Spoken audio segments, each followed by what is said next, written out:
Ram, Jai Jai Ram.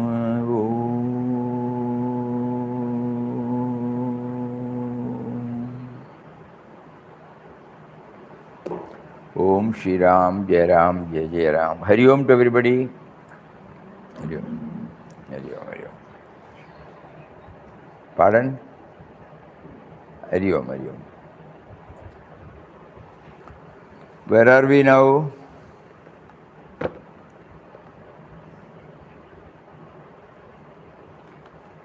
Huh? Acha, acha. 10th chapter.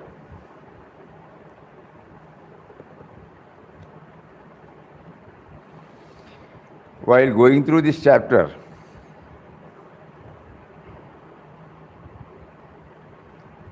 what were the thoughts that were welling up in our mind?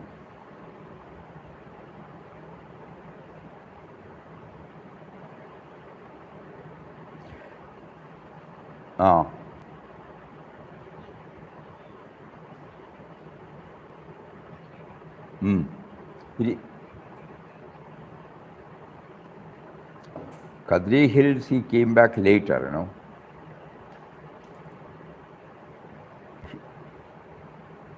Kadri Hills, only on his way back from Siddharud Mutt.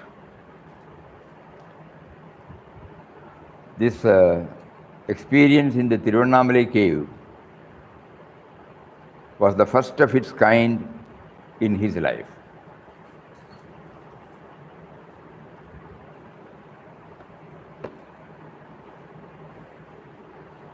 Here we should know that he was not prompted to go in for such a retreat until he met Bhagavan. Though he has not said so, we surmise, you know, we feel that could be one of the factors. A face, there was on his face a calmness, and in his large eyes a passionless look of tenderness, which cast a spell of peace and joy on all those who came to him. So probably darshan of Bhagavan must have been prompting him. Because in the introduction to this, he says, now at the prompting of Ram, Ramdas, desiring to remain in solitude for some time, placed the matter before the Sadhu Ram. The Sadhu Ram was ever ready to fulfill his wishes. Losing no time, he took Ramdas up the mountain behind the great temple. Climbing high up, he showed him many caves. Of course, one small cave was selected for Ramdas, which he occupied the next day. In this cave he lived for nearly a month in deep meditation of Ram.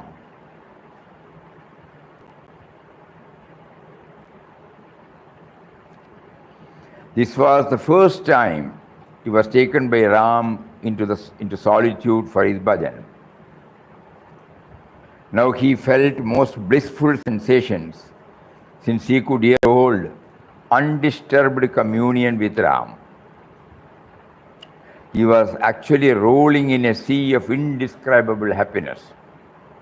To fix the mind on that fountain of bliss, Ram, means to experience pure joy. So far, Papa, during his sadhana days, has never been prompted to take to solitude.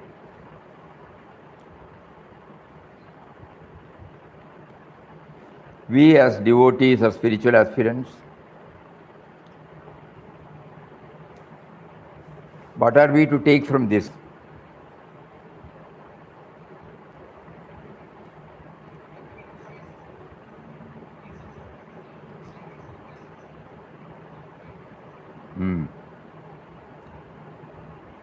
It's all right. Papa has initiated us, Papa has given us a lot of ideas, but that alone will not do. That is one dimension. We would have met Papa many times, we would have spent time with him, we would have read all his books, but that does not guarantee spiritual progress.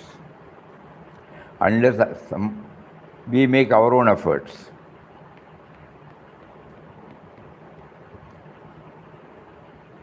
Yes, that is one point. And then,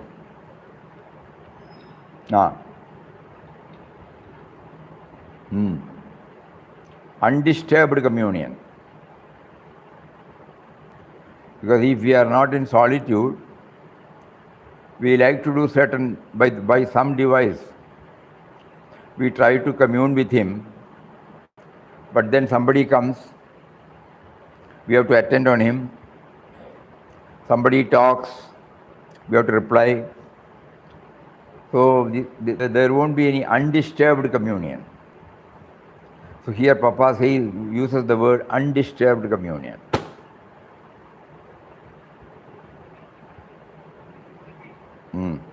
Bhajan means he only meant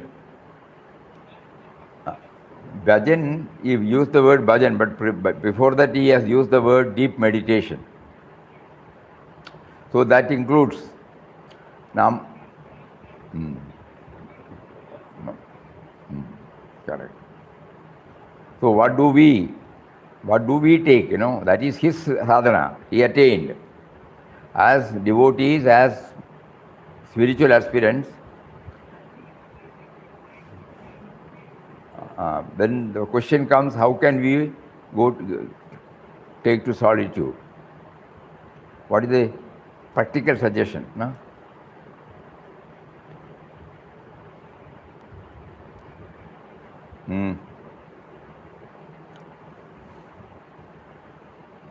Yes, first of all, we should know why we are doing it.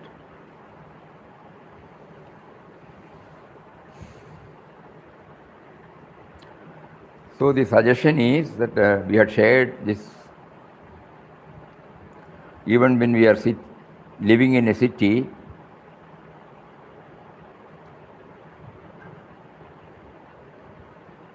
either at home or in a place where we are not known. There will be so many temples or parks, or we go to a lonely place, we find out some time to spend exclusively on God thought. We take a small book, we go there. We need not make a big publicity about it. Nobody need know about it. 1 hour, suppose we make a sankalpa that I will try to have a undisturbed communion with him. We go to a place a little far from the din and roar of the city. We select, and it can be under the tree. It can be in any place. God will definitely prompt us.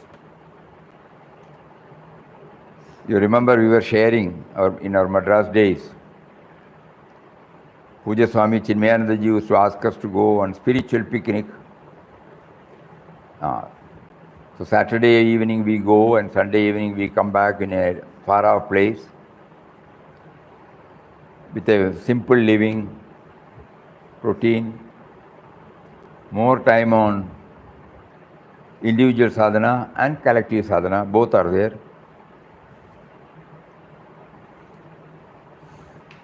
But we have to do this, because the 10th chapter itself, out of the 34, 1/3, before the 1/3 comes, Papa brings this. We have never concentrated on this idea at all. 2 things we have unknowingly missed. One is the word meditation, the other one is solitude. We were satisfied in going to ashram, meeting the saints, Mahatmas there, spending some time with them, and then go back. If we have any specific desires, we will seek their blessings. This has never occurred to us, that there should be an attempt on our part to scale the same heights which the Mahatma has scaled. It's a good reminder for all of us. Because Papa has also not so far attempted to take to solitude. In spite of the fact that he got stabilized in the truth that God is ever with him, God is guiding him, God is protecting him. In spite of that, he has mentioned the need for solitude. In our case, all these things are not there. We still feel we are guiding ourselves. We still feel we are protecting ourselves. We have not brought in this God dimension at all, in spite of our hearing, in spite of our associating with Papa's thoughts all these years.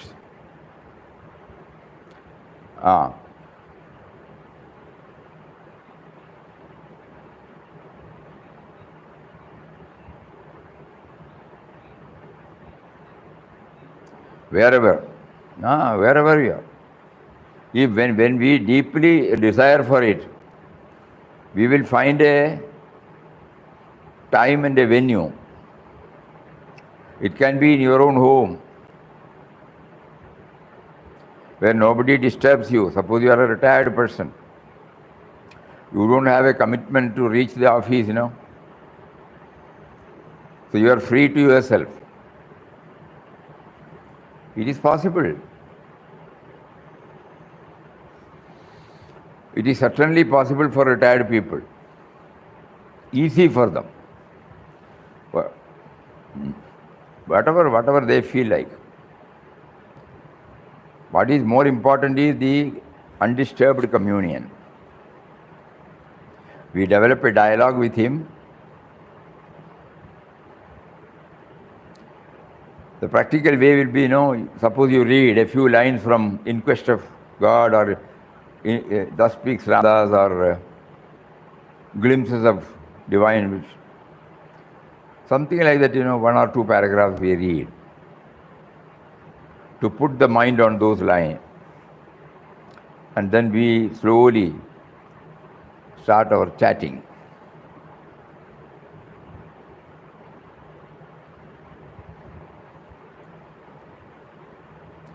And when we develop that,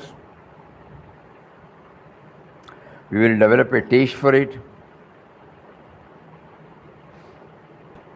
Wherever there is any gap between our activities, we will make use of it for this communion.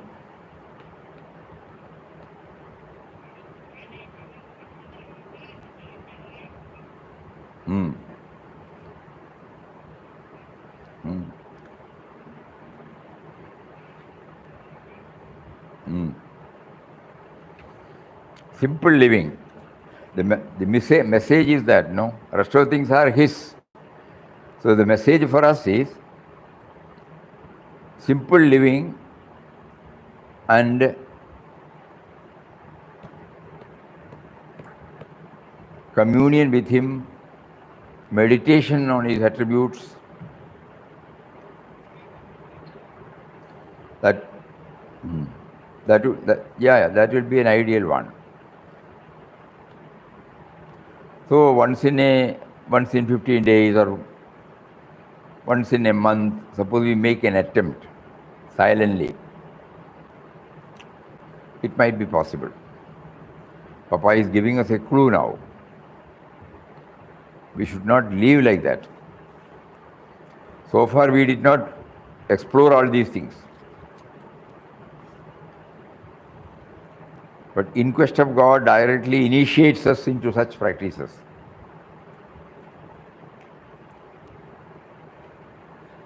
Even those who are in ashram. Because in ashram also the sevas are bound by certain routine.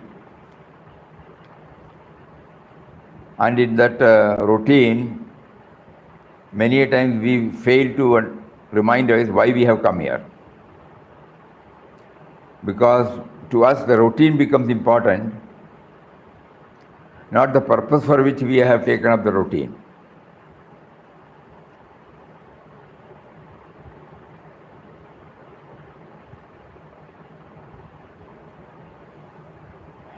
Let's say Mataji used to say, you stay for some time and then go and then come back.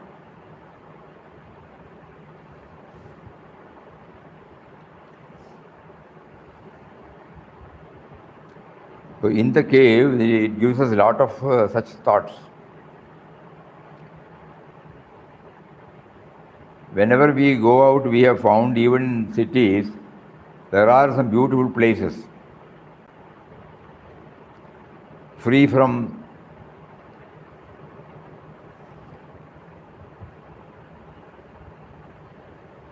all sorts of disturbances. Whether it is in Chennai or whether it is in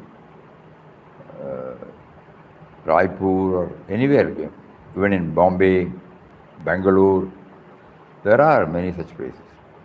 If like-minded people join, 2 or 3 people join, they can all go to such a place. They will be able to find a place.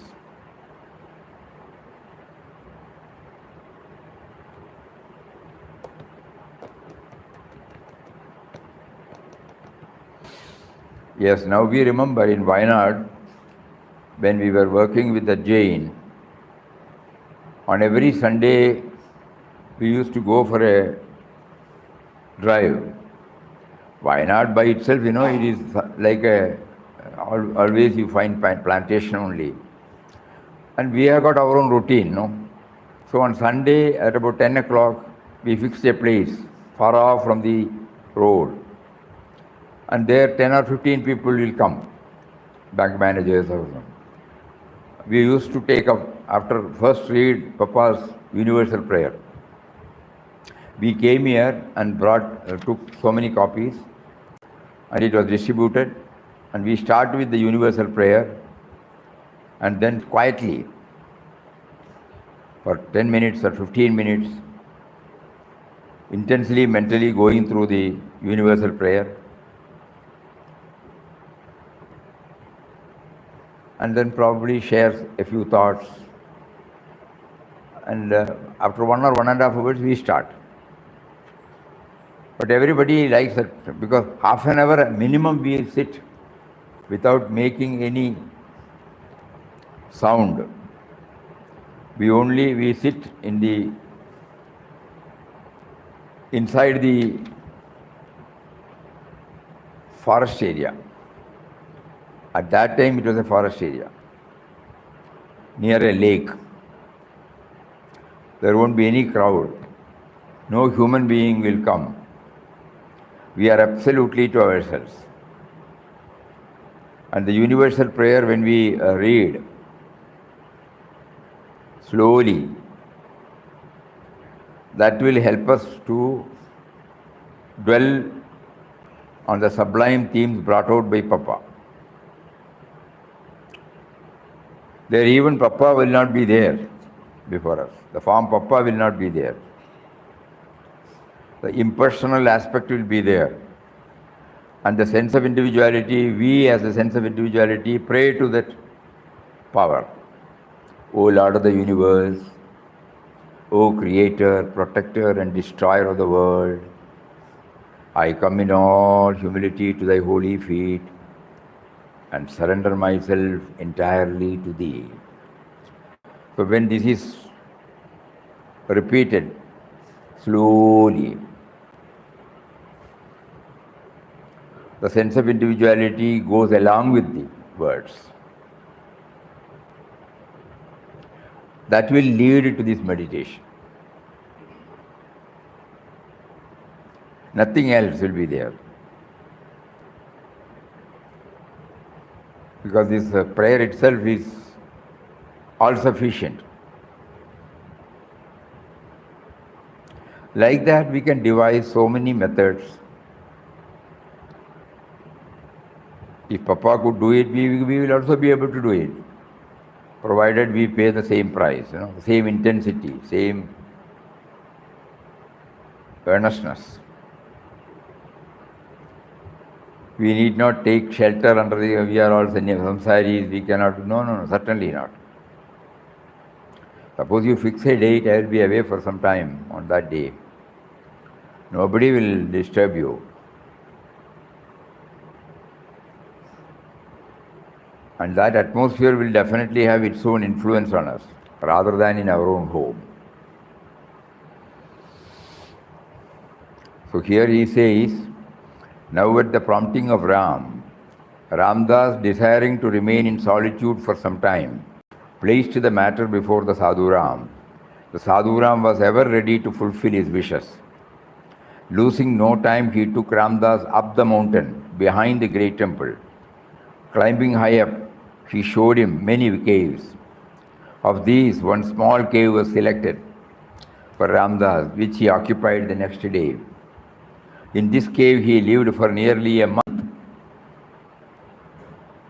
in deep meditation of Ram. When we hear the word meditation, let us not feel that we are sitting, on a posture. No. Deep contemplation, meditation,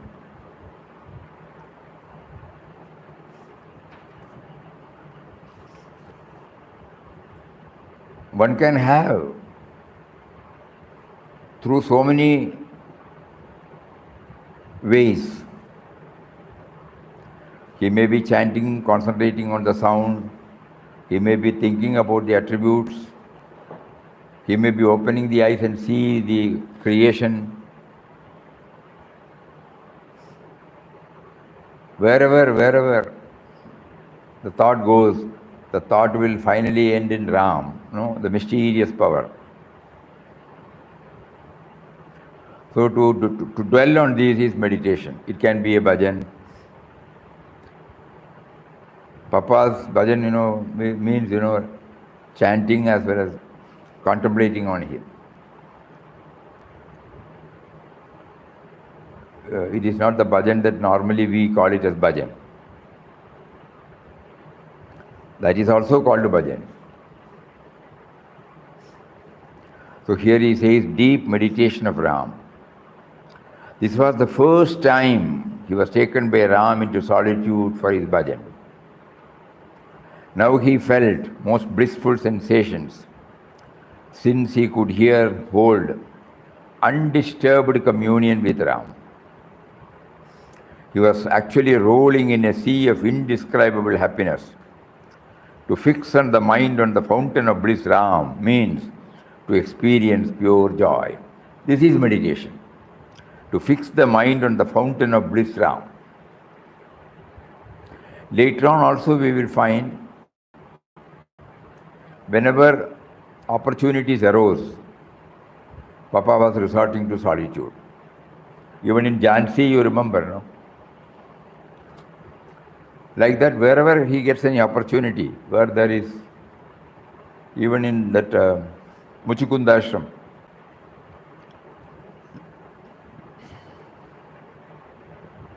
or even today, we people cannot go and sit inside the cave.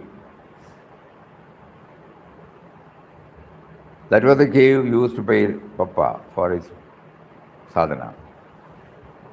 So by mentioning this, we take it, he is now proposing to us that you may be doing something under the banner of sadhana, but this will give you the real push. Solitude. Free from all routines, all conditionings. Exclusively dwelling on that mysterious power.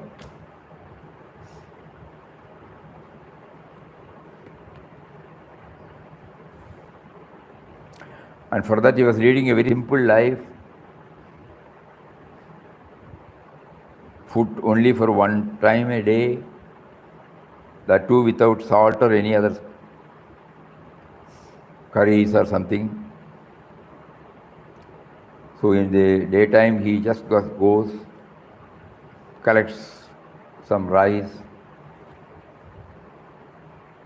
prepares the kanji, gruel, shares with other skills, and then rest of the time he is immersed in that.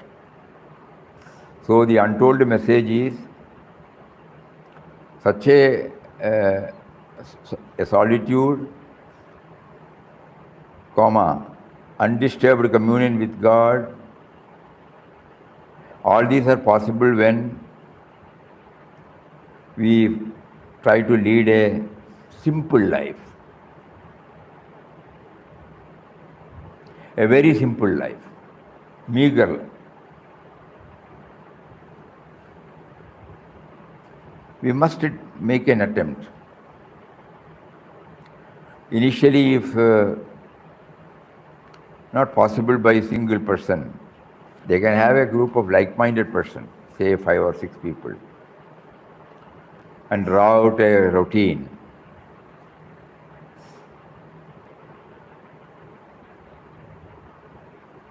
Say chanting for 5 minutes or something like that, reading a few lines from these books, and then each one retiring to individual place, and then sit there, try. If the mind is not trained, doesn't matter. After first or second or third attempt, the mind will definitely come around.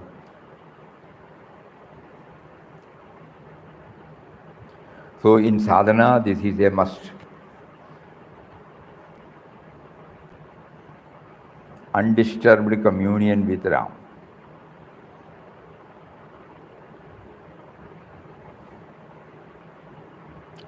Because here only two are there. Me, the sense of individuality, and he, the power behind it.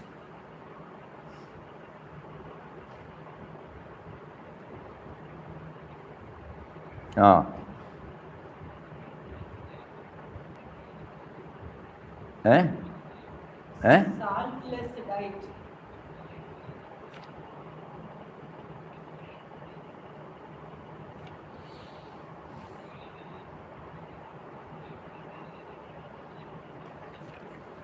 அது எப்படி சொல்ல முடியும்?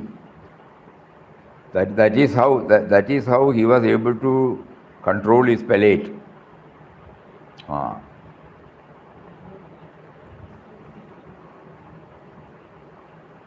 Gandhiji also mentioned that to control the tongue means you are controlling the entire sense organs. So one of the things that we always need is salt. So a saltless, it is not a guarantee, unless a saltless diet is followed by intense sadhana. We suppose tomorrow onwards we don't use it, it's not going to help us. Because we have heard from somebody and we are trying to do it. This will be an prompting that comes to us. By craving, the tongue should not crave. When it sees sweet things or fried things or something like that, the tongue will definitely crave for it. So many people experimented to live without salt and spices as a means for controlling the palate. And we have been told that if we control the palate to a very great extent, we will be able to control the rest of the sense organs. It is all relative. One should try and see. One should try and see whether it works on us. And in another aspect, he was not carrying anything. Suppose he starts collecting salt, then sugar, then something like that, one will add. But suppose only the rice he gets from home, he comes and he prepares kanji, finished. So that means the craving of the tongue is stopped. Somehow we have to eat something to sustain this body, that's all. To eat without salt itself will give us contentment. Enough, not too much. We remember our own experience when we went to Urli Kanjan. Urli Kanjan, near Pune, there is a nature cure hospital, started by Mahatmas himself. So sometime during 2009 or something, we were there for 15 days. One of their disciplines is that we have to go and fast. We can eat some fruits first 3 days or 4 days. And then after the 4th day or 5th day, we don't remember. We will be given some sort of a rice with no salt. You are hungry, you go there, the canteen, and the color of it will be exactly like our pongal, khichdi, So with all interest, you will go. The moment you take a couple of spoons, finished, because it will be insipid, There is no taste. So when no taste is there, you will not consume more. When it is tasty, we will consume more and more. So that could be one of the reasons why Papa resorted to that.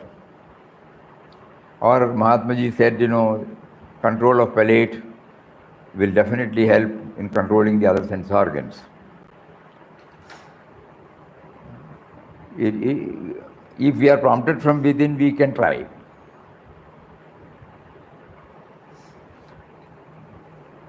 We have to just satisfy something to balance this mind, balance this body. That much is taken, that's all. Normally when we invite somebody, when we have to prepare so many dishes and we ask, how was it? Wonderful, Suppose we prepare only one, and which is saltless. What would be their reaction?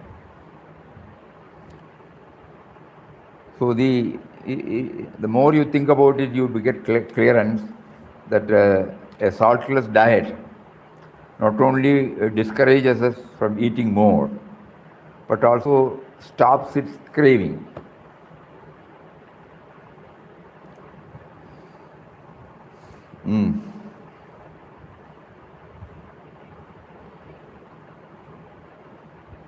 One has to try. One has to try. There is no hard and fast rule. No. There are many people who may be eating all these, but still they are sattvic.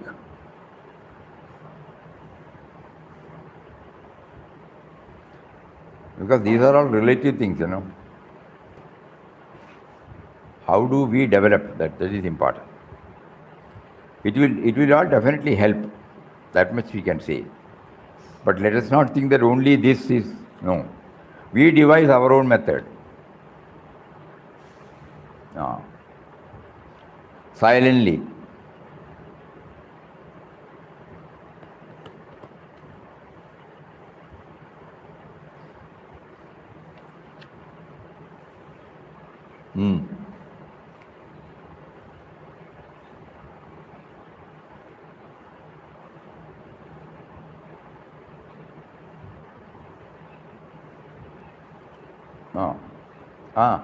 Yeah.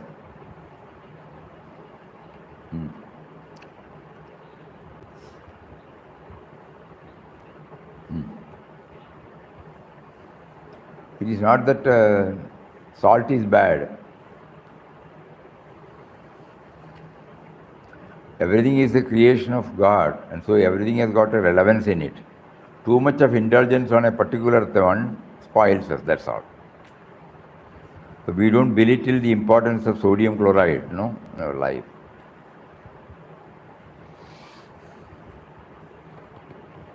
That is not what is meant here.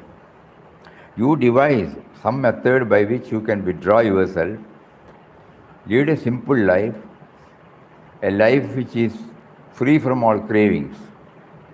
You are the best judge. What is craving for X need not be craving for Y. So each one has to find out one's own method of controlling the palate, and what should we undergo when we go to when we take to solitude.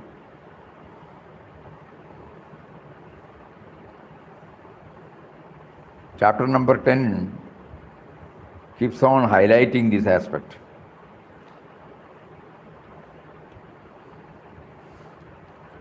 That is why, the joy he got made him to resort to such caves very often.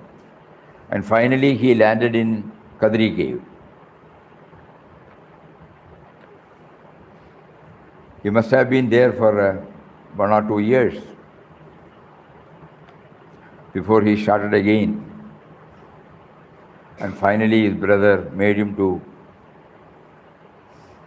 stay in Kasaragod.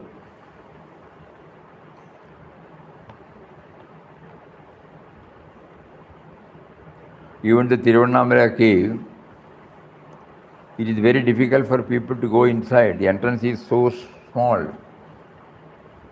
And we can imagine, on those days, of course, there were nobody, so Papa was free, not only inside the cave, but also outside the cave. Almara Guhai. Very near to that, there is a banyan tree. So it is called in Tamil, Almara Guhai.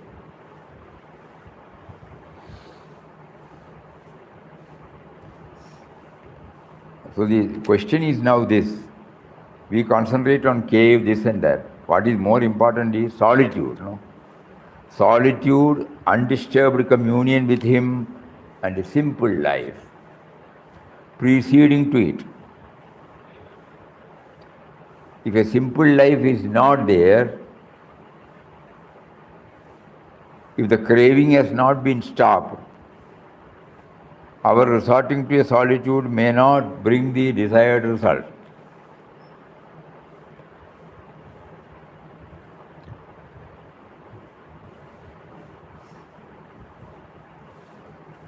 Yes, we now remember, we had been to Chitrapur Mutt sometime during mid-90s. As soon as Pujya Swami Sadyojat Swamiji took the sannyas and came here. First visit to ashram. We were at that time busy in office. So when he came and prostrated before him and sought his blessings, he said, "You should come to Chitrapur Mutt." We said yes. So after a few months, we told Pujya Swamiji, and Swamiji said, "You go." So we took Kamalakji, and both of us went. Sri Swami, he booked the tickets, arranged for our this thing, contacted the mutt also, made all arrangement. So both of us got into the train that was going to Bombay, got down at Kundapur or somewhere. Mutt had sent the vehicle, then we reached there. We stayed there for 3-4 days. Every day evening, Swamiji would come and, "So come on, we will go for a drive." He himself will drive. And we go to a far off place, say like Someshwar, very near the ocean. Big rocks will be there. Swamiji will stop the vehicle, and we three will go and sit on rock, each one selecting one's rock, and spend about 1 hour or 1.5 hours. No talking. Whenever we open our eyes, we see the expansive sea, the roaring sound of the waves, and that's all. 1 hour, 1.5 hours, we will not even know. Then suddenly he will say, can we go? Yes. Then we return to the mutt. So like that, when we crave for it, God will definitely arrange. It is not picnic. We carry so many foodstuffs and then go, no. Picnic you can have later. This is exclusively for this purpose. Dwelling on the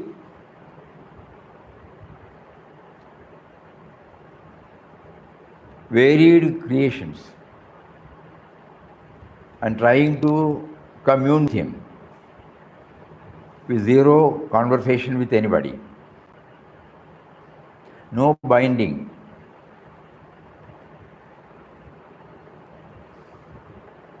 We still remember that even after 25 years now when we remember. 25, 27 years, yeah.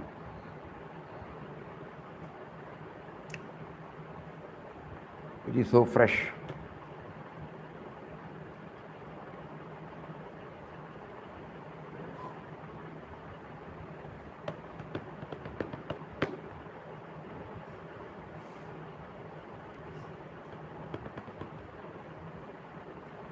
Solitude, cave, undisturbed communion, one-time food, that too without salt, and then, most important thing, once during the day, when he was lost in the madness of Ram's meditation, every word, you have to spend a lot of time. Once during the day, when he was lost in the madness of Ram's meditation, he came out of the cave and found a man standing a little away from the mouth of the cave. Unconsciously, he ran up to him, locked him up in a fast embrace. This action on the part of Ramdas thoroughly frightened the friend, who thought he was a madman who was behaving in this manner, and was afraid, and so was afraid of harm from him. It was true he was mad. Yes, he was mad of Ram, but it was a harmless madness, which fact the visitor realized later. The irresistible attraction felt by him toward this friend was due to the perception of Ram in him. O Ram, thou art come.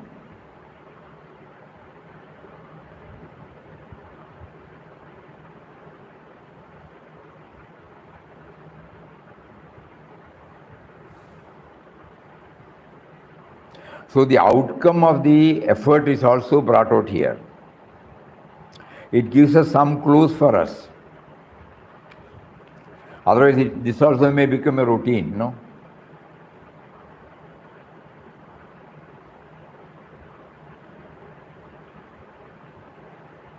What is the outcome of such a trip? Staying in the cave or resorting to silence or undisturbed communion, simple life, 1 meal a day, all these things should culminate in what? Their irresistible attraction felt by him toward this friend was due to the perception of Ram in him. O Ram, thou art come. With this thought, Ramdas had run up to him. At times he would feel driven to clasp in his arms the very trees and plants growing in the vicinity of the cave. Ram was attracting him from all directions. Oh, the mad and loving attraction of Ram. O Ram, thou art love, light and bliss. Thou art love, light and bliss. Here the light L is capital, B is capital, love L is capital.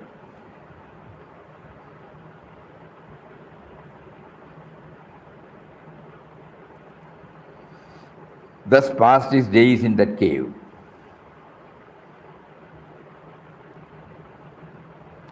So he also gives us some clues.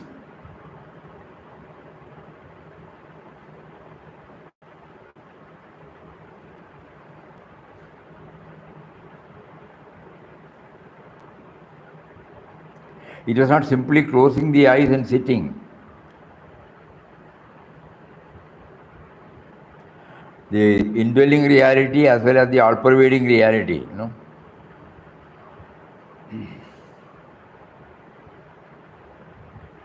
A journey towards both.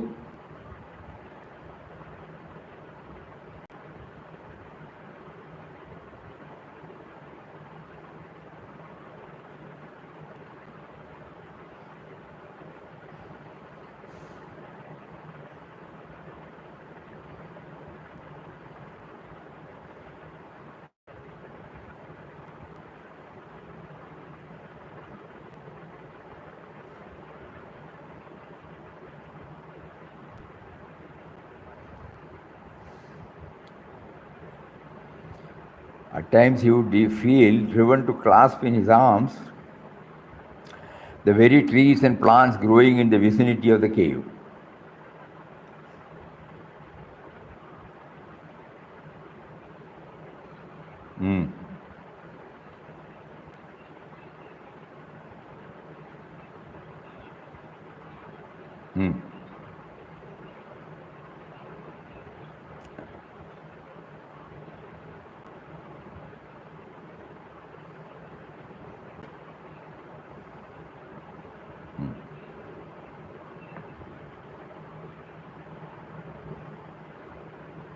No, we try.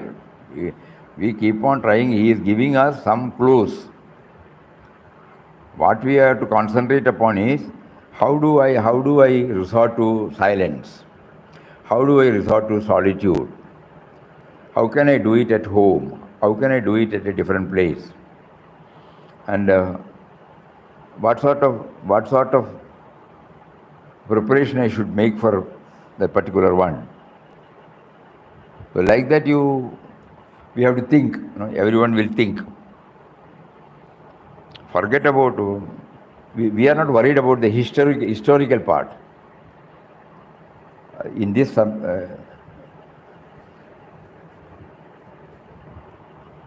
centenary year, we have taken up this in quest of God, not to know the technicality or the historicity. We are trying to understand how, as a devotee, as a spiritual aspirant, how I make use of the clues Papa has given in quest of God, and to what extent I can try to do it. Always this should be there in each and every chapter. That is the purpose. This 1 year, when we keep on concentrating upon this chapter, again we may come from the next round also. This round we may finish in probably in another 30 days or 40 days. Again we may start from first chapter also. The idea is to find out where we are. God has placed us in an environment where how I can commune with Him, how I can become aware of His presence. He is there everywhere. Not that I have to go to some other place to get Him, but in order to know that He is there, probably I may have to withdraw myself from certain activities. Then only I will be able to concentrate on His presence. That is why we are going out or finding out solitude.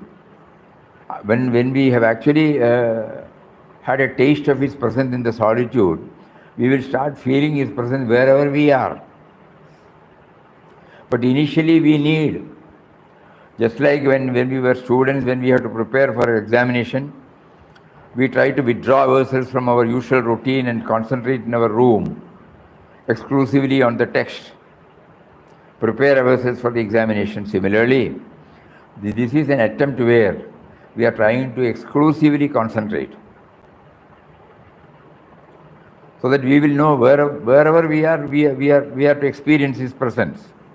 But to experience His presence everywhere, we have to withdraw ourselves from certain conditionings, certain types of life, and then only we will be able to do. These are all the learnings we get when we go through these chapters. So let our concentration be on those points. How will I make use of this? All these I may not be able to, but there may be one in out of so many which will help me to hold undisturbed communion with Him. I don't have to follow what He did. For Him, that was the guidance. To us now, just to think on those lines, Papa has put all these things in a book called In Quest of God. Now he has prompted us, facilitated us to go through it intensely.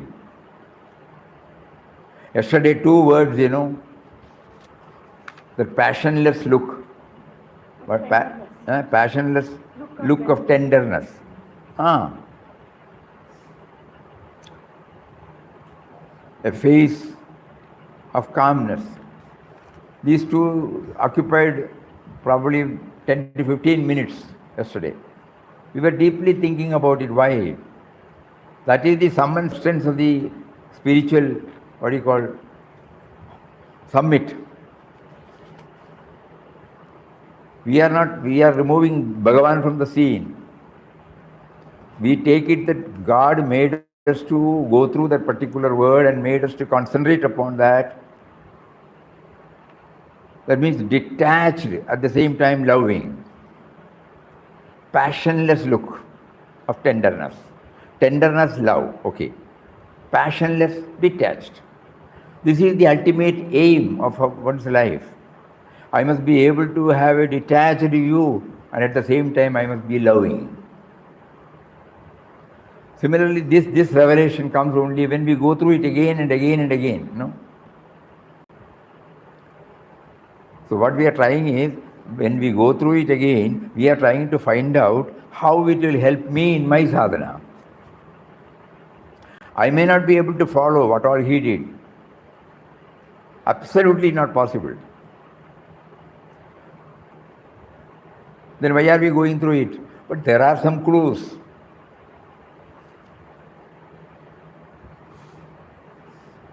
And one advantage is, one more advantage, I would say. Normally, when we come to ashram,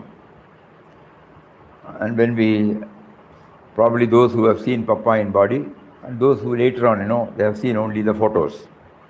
We will see only a photo where, Papa is a royal Papa, okay. But this Papa, we have not seen. So when he made us to start, we should know that you should start from where the saint started, not start from where the saint ended. When we look at the photo in the bhajan hall, we are starting from that. Meaning, we are not going back to his sadhana days. So we try to mentally travel with him during his sadhana days. That will give us more idea. Probably that is why he prompted us to take up this In Quest of God during this sannyas centenary year. We should start from where they started, not from where they ended. So when we see the photo here, then we say, oh, Papa was like this. Later on, Papa himself will say that it was Mataji who made him like this. From the journey of Fakir to Amir, each and everything Mataji changed. Old photos, when we go through that, there is a, in the centenary hall, not a Satsang hall. If you go through, you will find some photos of Papa, rare photos. How lean he was. That will give us some idea. During the December last, we changed, it was having Puja Swamiji's photo. Puja Swamiji's photo has been shifted here. And there we have kept Puja Papa's photos. Took place. This was the journey. So in that way also it helps us. Anything else?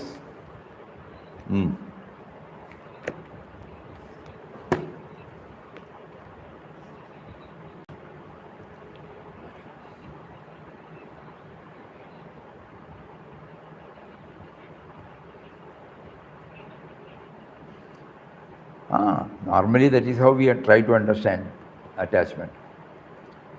Attachment, we say we love people to whom we are attached. But actually it is not love. No, that is not. Love means, without any conditioning, without any expectation.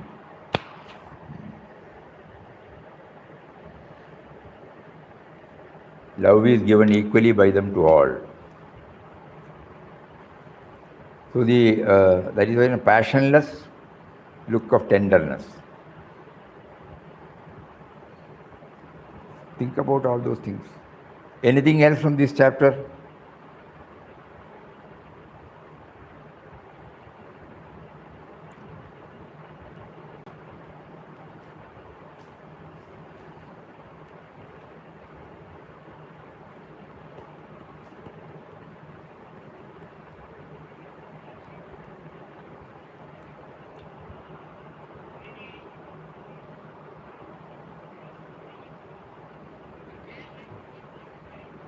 Yeah. So not that he was sitting, he was identifying himself with the varied manifestation of Ram.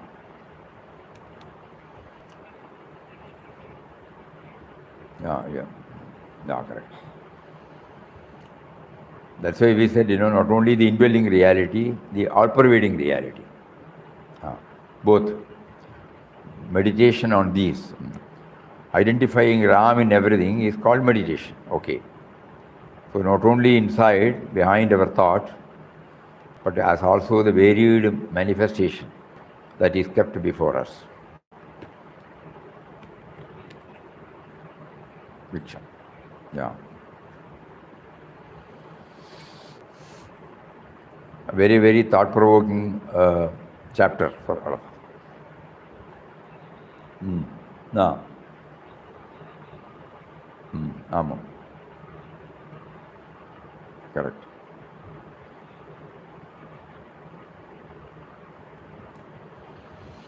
Anything else from anybody?